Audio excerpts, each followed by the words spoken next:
não quero me alongar aqui, mas compartilhar apenas aquilo que o Senhor deseja dentro desse tema, né, que nós estamos. Eu e minha casa serviremos ao Senhor. Quem tem buscado aí viver, né? Quem está comprometido com esse tema aí durante esse ano? Servir a Deus, né? A decisão de servir a Deus, a gente pode dizer que, como cristãos, é a decisão mais sábia e mais prudente, mais sensata que um ser humano pode ter. E Josué, ele para mim representa esse personagem, né? Se a gente olhar, observar ali a personalidade de Josué como sucessor de Moisés, ele era um homem ousado, corajoso, mas para mim a maior virtude dele era a sabedoria e a prudência. E ele declarou que sobre todas as escolhas, né, na liberdade que ele tinha de todas as escolhas que ele pudesse fazer, ele tornou essa escolha pública, dizendo: eu e minha casa serviremos ao Senhor. A gente não tem muitos feitos guardados, né, de alguns personagens, mas de Josué, essa declaração se torna aí uma declaração eterna. E durante essa semana, né, eu estava pensando muito sobre isso, sobre o que significa, né, servir a Deus. Né? Eu e minha casa serviremos ao Senhor. Eu gosto muito de buscar esse significado mesmo daquilo que a gente fala cotidianamente, né? Servirei ao Senhor. O que é servir ao Senhor? Eu estava até conversando com a família, a gente estava fazendo um devocional, e eu já perguntei para o Brian e para a Joyce, né? O que é servir a Deus para vocês? Aí eles, mãe, servir a Deus é orar, é louvar, é ir à igreja. Isso mesmo. E eu falei, acho que se a gente parar aqui e ouvir de cada um, o que é servir a Deus para você? A gente vai ter muitas respostas? Até uma criança, né?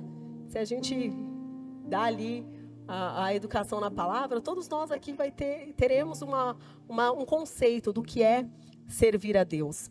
E pensando sobre isso, né, é um conceito talvez mais amplo da palavra de Deus, mais complexo. O que é servir ao Senhor? E dentre de todas as respostas que a gente pode dar para o que é servir a Deus, o que é servir ao Senhor, hoje eu gostaria de compartilhar sobre o servir a Deus. Diga comigo, servir a Deus é servir a minha família. De todos os conceitos, eu acredito que esse se enquadra muito em uma resposta que a gente poderia dar quando questionados. O que é para você servir a Deus? Eu posso ser um cristão politicamente correto nas leis. Então, como aquele jovem rico disse para Jesus: olha, mestre, eu obedeço às leis, né? Eu não mato, eu não roubo, eu cumpro todas elas. Quantos, né, os fariseus se alegravam e tinham, né, o prazer de dizer: olha, eu sigo isso aqui corretamente, eu oro, eu jejuo pontualmente, eu dou o meu dízimo, eu dou a minha oferta alçada ao Senhor. Olha, Senhor, eu até ajudo os lá de fora, eu vou fazer missão, eu vou socorrer quem está lá fora. Mas entra aí uma questão: eu sirvo a minha família? Às vezes a gente vê muitas pessoas se orgulhando, né, na resposta do que eu faço para o Senhor. Eu faço isso, eu faço aquilo. Será que a gente escuta bastante assim: olha, eu sirvo a minha família? Acho que é difícil a gente ouvir isso, né? E o que é servir? Diga comigo, servir é trabalhar em favor de alguém. Já parou para pensar nisso? Servir é trabalhar em favor de alguém. E para mim isso pega muito forte, né? Porque quando nós falamos em família, a família é o maior patrimônio que eu posso construir, que você pode construir como cristão. É um ambiente que Deus ele escolheu, e isso é lindo, para revelar o amor. Quem é o amor? Deus. E Ele escolheu a família para revelar o amor nas mais diversas formas. É na família que Deus revela o amor estorge, o amor fraterno. É na família que Deus revela o amor eros, o amor de marido e mulher, da atração. É na família que Deus revela o amor incondicional, o amor dos pais com seus filhos. E é por isso que o Senhor disse: deixará o homem seu pai e sua mãe, unir-se-á à sua mulher, e serão ambos uma só carne. E Paulo falou: grande é este mistério. É o lugar que Deus revela o seu amor, porque ali, na família, o Senhor constrói algo sobrenatural. E um dos símbolos da família é a casa. Tanto é que aí tem o desenho de uma casa, né? E todas as vezes que a gente fala, as crianças, elas são muito literais, né? Às vezes eu ia orar e falava: Senhor, abençoa a minha casa. Daí o Brian já me questionava: mas abençoar a casa, mãe? Abençoar as paredes? Abençoar as portas? É, Brian, também. Mas casa significa família. Todas as vezes que a gente canta, minha casa, eu em minha casa serviremos a Deus, é a família. Então, casa é esse símbolo, né, que nós costumeiramente usamos para se referir à família. E para a gente refletir um pouco sobre a mordomia familiar, eu gostaria de ler com os irmãos aqui em Lucas, capítulo 6, verso 46 ao 48. É uma passagem bem conhecida das palavras de Jesus. E a gente vai pensar aqui em casa como família mesmo. Jesus disse, e por que me chamais Senhor, Senhor, e não fazeis o que eu digo? Qualquer que venha a mim e ouve as minhas palavras e as observa, eu os mostrarei a quem é semelhante. É semelhante a um homem que edificou uma casa e cavou, abriu bem fundo e pôs os alicerces sobre a rocha. E vindo enchente, bateu com ímpeto a corrente naquela casa. E não a pôde abalar, porque ela estava fundada sobre a rocha. Mas o que ouve a palavra, mas o que ouve e não pratica é semelhante ao homem que edificou uma casa sobre a terra, sem alicerces, na qual bateu com ímpeto a corrente e logo caiu. E foi grande a ruína daquela casa. Essa é uma forma, né, que Jesus construiu ilustrativa para se referir a uma questão da vida cristã.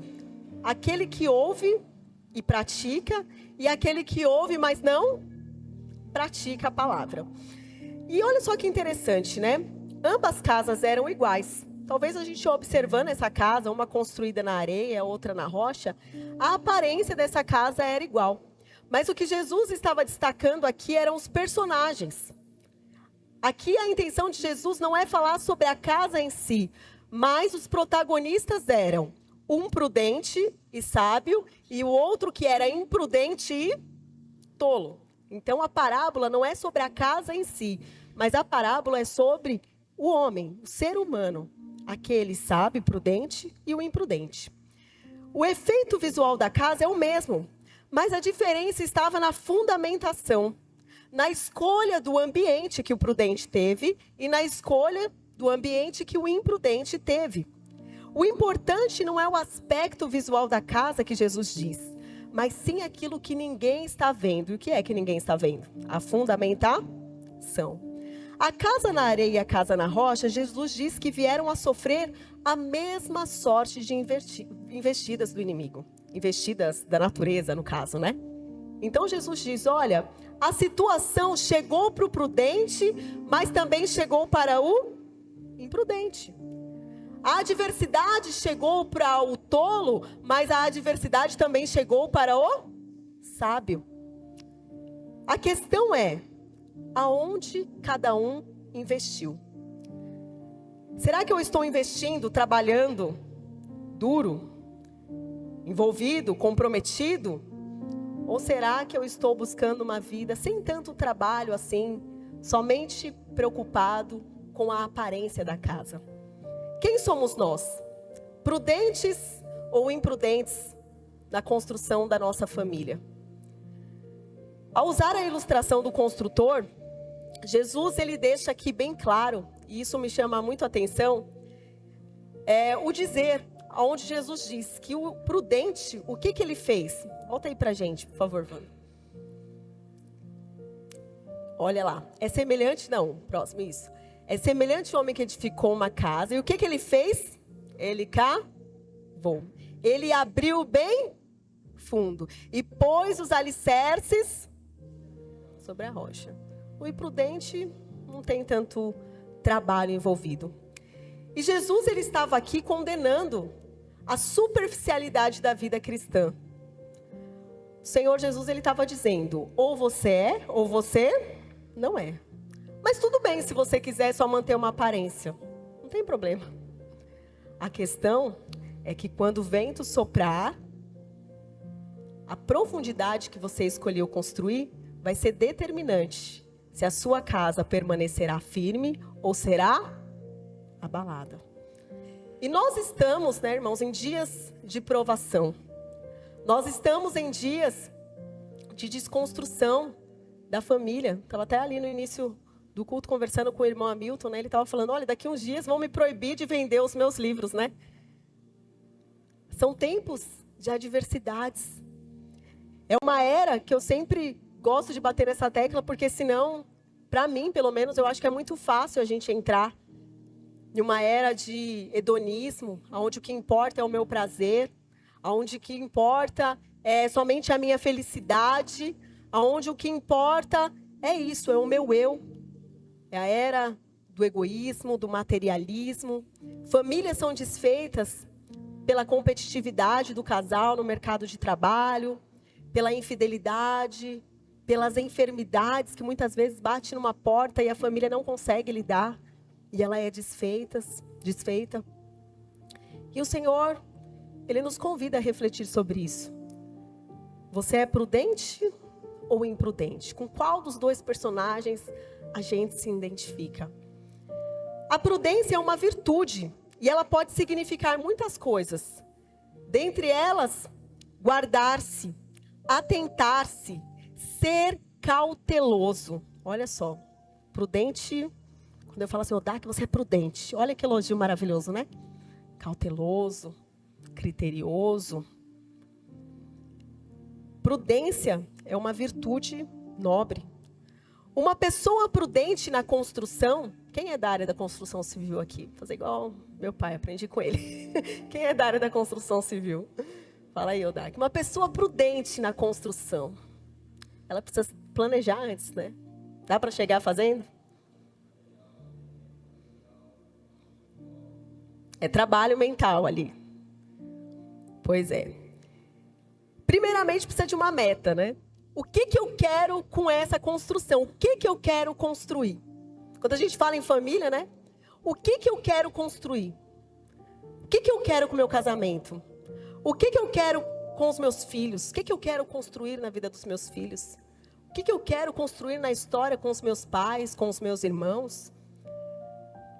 O que eu quero com essa construção? Eu quero que ela dure? Eu quero que ela permaneça? Eu quero que ela seja forte? Eu quero que essa construção ela tenha sustentação para crescer? Então, quando a gente pensa assim, olha, eu estou construindo aqui, mas eu estou visando que vai subir, o negócio vai crescer. Talvez se eu visar um lugar pequenininho, né? Algo. Mas se eu penso num futuro de crescimento desse edifício, eu vou me preocupar mais com a sustentação. Por isso, o prudente, ele tinha uma virtude muito específica. Ele cavou e abriu bem fundo. E quando eu lia sobre isso, parece que eu vi uma pessoa trabalhando com força, com dedicação, aquela pessoa incansável no cavar, no buscar um lugar certo, um lugar apropriado. Uma pessoa de visão, uma pessoa paciente também. Prudência está interligado, inclusive, né, com a paciência e com a perseverança. Não pode desistir fácil, se eu quero sustentação. O prudente, ele tem paciência, ele tem disposição. E olha que interessante, ele está fazendo tudo isso para trabalhar em algo que ninguém vai ver. É um trabalho um pouco solitário, né, gente? E servir, quando a gente fala em servir, é do ser humano ser visto. Todo mundo quer ser visto. Tem uma necessidade humana que é ser reconhecido. Por isso que é muito comum a pessoa dizer, não me reconhece, eu faço e não me reconhece. É humano, né? Mas, na construção daquilo que Deus nos propõe como responsabilidade, muitas vezes Deus vai nos chamar para um serviço que não tem visibilidade. E o serviço familiar não se tem visibilidade. Um serviço na igreja talvez muita gente veja, né? Um serviço no trabalho talvez todo mundo vê. Mas um serviço na intimidade... Por isso muitas pessoas fogem da família como quem diz, né? Como o diabo foge da cruz. Não, eu vou trabalhar, vou encher minha agenda para pouquinho tempo lá em casa, né? E eu estava pensando aqui, vocês me ajudem. Quais são os trabalhos familiares que não dá visualização, não dá like, né? Não viraliza. Talvez uma mãe prudente que ore de madrugada pelos seus filhos, que está ali chorando, intercedendo pela vida dele, aconselhando. Quem sabe aí o prudente é aquele pai que tem possibilidade de fazer hora extras, mas ele fala assim, não, eu preciso, talvez vai diminuir aqui no orçamento, mas eu preciso ter tempo de qualidade com a minha família, sentar à mesa, conversar, investir na relação. Quem sabe para a mulher, né, que tem que recusar muitas vezes, muitas oportunidades de crescimento no emprego, porque ela está visando o tempo com a sua família, de amor, de cuidado, de dedicação. Um pai que se preocupa, muitas vezes a gente escuta isso, olha, eu faço tudo, eu quero dar o melhor para os meus filhos, e isso é excelente. Que bom quando a gente pode ter essa oportunidade. Mas o mais bonito é quando um pai recusa propostas indecentes para mostrar honestidade, né, para os seus filhos. Quem vê uma esposa honrando o seu esposo e zelando pela saúde dele? É um trabalho visível, gente? O Luciano até estava mencionando aqui, né, cuidar da saúde, vamos lá, fazer os exames, se alimentar direito. É aquele trabalho custoso, não é trabalho de visualização. Não é instagramável, como dizem, né? É aquela pessoa que não sai contando para todo mundo os defeitos do seu cônjuge, do seu filho. Um marido que cuida da esposa, não sobrecarregando ela com questões que ele mesmo pode resolver. Olha só que bonito, eu até anotei isso aqui, tá, Vando? O marido que deixa de comprar algo para ele, para agradar a esposa. Às vezes ele fala assim, olha, eu falo, Vando, compra isso aqui. Ele, não, leva para você. Eu uso essa calça mesmo mais um ano. Isso mesmo, né? É, e segue o exemplo dele. Mediando as palavras, elogiando. Peraí, antes de criticar, deixa eu elogiar, deixa eu guardar aqui o meu eu, mas servir o outro na necessidade dele. Não sendo demasiadamente críticos um do outro, mas perdoando, buscando entender o outro, sendo empático. A gente fala tanto de empatia. Talvez lá fora é tão fácil ter empatia, mas é difícil ter em casa a empatia, no cotidiano. Filhos honrando seu pai no proceder, no respeito, no trato. E, gente, o que eu estou falando aqui não é eu que estou criando, né? A gente vai para a Bíblia, então. Vamos lá? O que a Bíblia diz sobre família, casamento? A gente sabe que não tem muitas coisas, mas o que tem é o suficiente.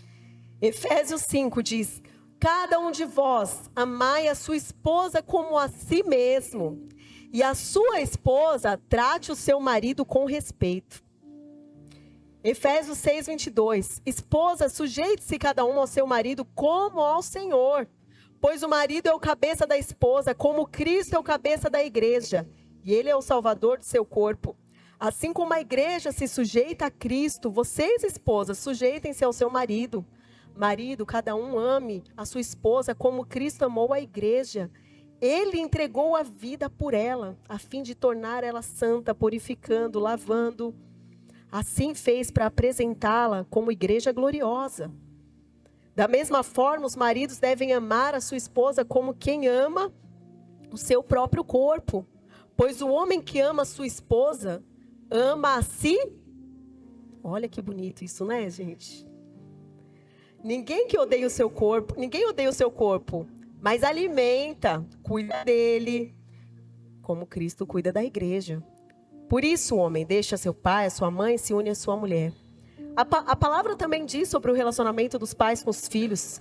Pais, não provoquem a ira nos seus filhos, mas eduquem na doutrina e no ensino do Senhor. E também tem a palavra para os filhos, dizendo: filhos, sede obediência aos vossos pais, porque isso é justo. É o primeiro mandamento com promessa, para que você vá bem, para que você viva sobre a face da terra. Perdoe os seus pais, cuide deles na necessidade, honre a vida deles. Gente, isso é mordomia familiar.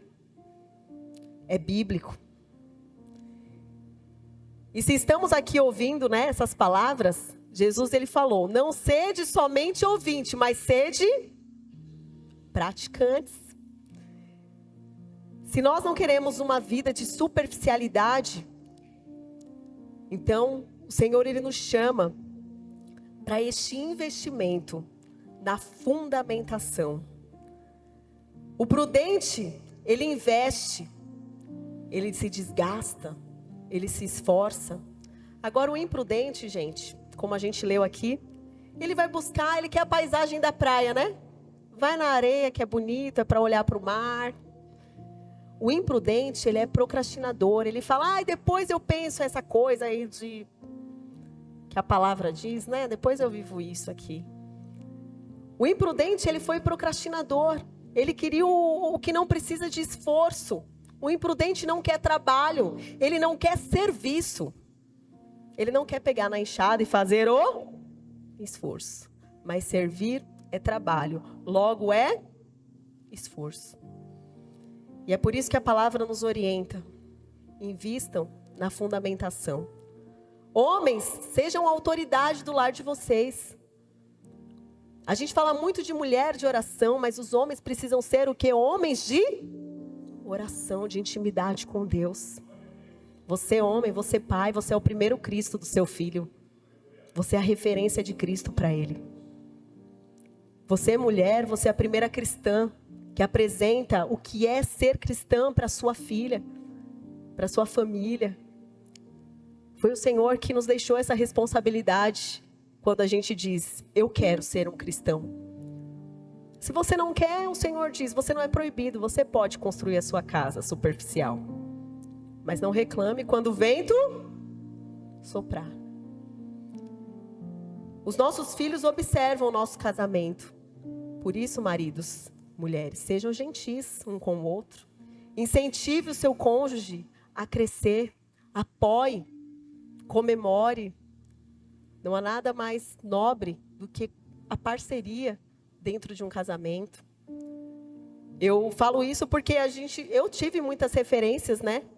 E a começar pela vida do meu pai e da minha mãe. Eu falo assim: olha, 20 anos que eu morei com eles, foi só isso, né? 20 anos, eu nunca vi, sabe assim, algo que desaprovasse eles como cristãos. Até um dia o Odak me perguntou: quem é a sua referência de cristão, né? Eu falei: o meu pai e minha mãe, porque o tempo que eu convivi com eles, eu ouvi praticando a palavra de Deus. E eu digo isso porque nós podemos, o Espírito Santo nos dá condições de sermos cristãos dentro do nosso lar, de cavar. Tem gente que acha que não tem força para cavar. Deixa para depois. Deixa para depois. Isso aí é para quem está, né, num patamar com Deus. E o Senhor está dizendo: não. A prudência, o Espírito Santo te capacita. Ele que dá força. Ele que dá motivação. Ele que é a chama que nos propicia a capacidade de viver a palavra do Evangelho no negar a nós mesmos. Não há nada mais sacrificial do que negar a si mesmo. Nós estamos numa época onde é muito proclamado o autocuidado. E a gente entende isso. O autocuidado é: olha, deixa eu me colocar na frente, eu tenho as minhas necessidades, eu tenho as minhas limitações. Tá certo. Mas sinto lhes dizer que o Evangelho é serviço. É primeiro o nós, depois o eu. Se não faz bem para o nós, então o meu eu, ele precisa mais uma vez ser mortificado em Cristo. E eu creio que quando o Senhor nos convida para esta palavra, Ele está dizendo: filho, é muito bonito os dons espirituais, você se mover nos dons espirituais, você praticar boas obras lá fora, você ser uma mulher, um homem de jejum e oração. Mas se nós não praticarmos a mordomia familiar, a gente estará sendo como este homem imprudente, que não soube lidar quando a adversidade veio. Cavar para estabelecer alicerces não é aplaudível, porque não é visível. Cavar para estabelecer alicerces não dá like, porque vai contra o que o mundo prega, gente.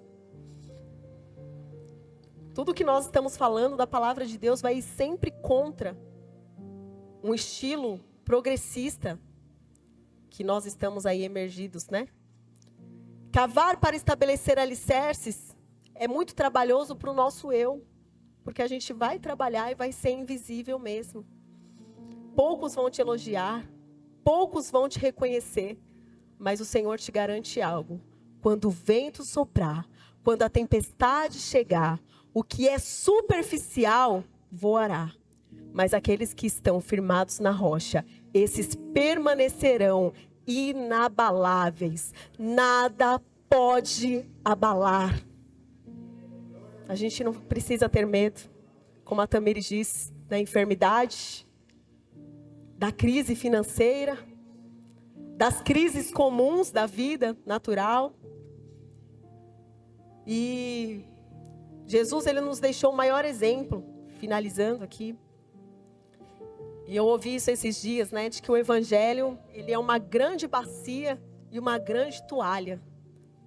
Porque Jesus, antes de ser crucificado, ele reuniu os 12, inclusive Judas.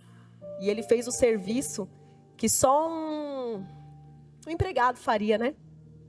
Ele lavou os pés de cada um dos discípulos, não fazendo acepção deles. Os discípulos se espantaram porque, como um homem com a reputação do mestre, filho de Deus, poderoso, estava se curvando ali para lavar os pés dos seus discípulos. Jesus não falou: Judas, o seu eu não vou lavar, tá? Ele lavou o pé ali, os pés de cada um. Ele lavou o seu pé. E agora ele diz: lave o pé da sua família. Lave o pé do seu esposo. Lave os pés da sua esposa. Lave os pés dos seus filhos. Filhos, lavem os pés dos seus pais. Como diz a palavra de Deus: quem tem ouvidos para ouvir, ouça. Como Jesus falou, essas palavras podem ser duras demais. Isso é cavar. E eu creio que o Espírito Santo, ele está nos convidando. Foi falado aqui ontem sobre o novo tempo. Sempre o Senhor está nos chamando para recomeço e graça. E mesmo na família, não importa o que já perdeu, o Senhor é poderoso para restituir quando nós escolhemos o caminho da mordomia familiar.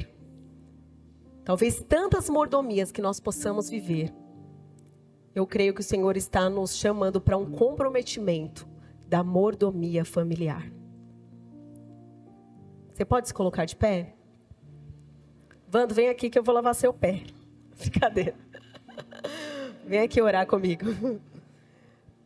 Quem você está disposto a lavar o pé hoje? Quem você se compromete a lavar os pés? A negar o seu eu? Ah, eu sou assim mesmo, Evelyn. Eu sou desse jeito, eu não mudo. Pelo seu esposo você vai mudar. Pela sua esposa você vai mudar. Pelos seus filhos você vai mudar. Porque o evangelho, ele mexe mesmo, ele fere. Mas a ferida Jesus cura. Para que o que é inabalável permaneça. Eu gostaria de te convidar a orar por alguém. E que você se comprometa a lavar os pés da sua família. Amém? Senhor, eu te agradeço, ó Pai, por nós estarmos aqui nesta noite. Eu te agradeço por este ano, Senhor. Por este tema tão especial, Pai. Senhor, nós sabemos que servir a Ti nunca foi, nunca será fácil. É um trabalho onde começa com a negação do nosso próprio eu. E muitas vezes, Senhor, nós podemos encher a nossa boca dizendo, eu sirvo ao Senhor. Mas o que o Senhor olha, Pai, é se nós estamos praticando o que a Tua palavra nos orienta. Por isso, Senhor, nesta noite, que nós como filhos Teus, nós possamos fazer esta escolha diária, nos comprometendo, Senhor, à mordomia familiar. A servir, Senhor, uns aos outros, como a Tua palavra diz. Que nós possamos, meu Deus, ter esse coração, Senhor, prudente, esse coração sábio, esse coração, Senhor, com as virtudes que o Teu Espírito, Pai, faz crescer em nós. Por isso, meu Deus, eu clamo, Pai, para que esta igreja, cada família, cada indivíduo que aqui está, possa ter força para cavar. Possa ter força, Senhor, investir ânimo, investir energia e entusiasmo, para encontrar, Senhor, fundamento, Pai, para estabelecer ali alicerces e ter metas, meu Deus. Que nós possamos, Pai, receber a Tua ajuda e que as nossas famílias, Pai, quando o vento soprar, ela permaneça inabalável, Pai. Que a salvação, Senhor, esteja sobre a nossa casa. Que o poder do Teu Espírito, Senhor, esteja sobre a nossa família, Pai. E que nós possamos viver a Tua palavra e assim, Senhor, agradar o Teu coração. Que nós possamos ver esta bacia, esta toalha, e como Jesus não esperar ser servido, mas servir, como a Tua palavra nos diz. É o que nós pedimos e agradecemos em nome de Jesus. Amém. Amém. Deus abençoe os irmãos.